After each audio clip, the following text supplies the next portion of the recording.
দুটো জাহান্নামের আগুনের জোতা পুড়িয়ে দেয়া হবে। ওই আগুনের উত্তাপে তার মাথার মগজগুলো ভাতের মারের মতো টপ টপ টপ টপ করে বেয়ে বেয়ে পড়বে।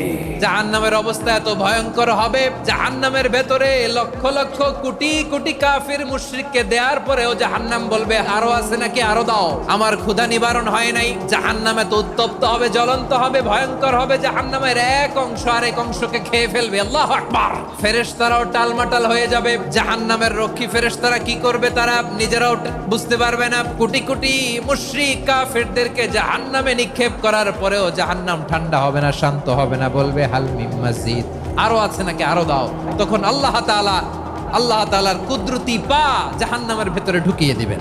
দেওয়ার সাথে সাথে জাহান্নাম থেকে আওয়াজ আসবে, কত কত বিইজ্জাতিকা ওয়া বিকদরিক, আল্লাহ বিইজ্জাতিকা ওয়া বিকারামিক, আল্লাহ আপনার ইজ্জতের কসম, যথেষ্ট হয়েছে, এনাফ এনাফ। সুবহানাল্লাহ পড়তে পারলেন না মজা করে?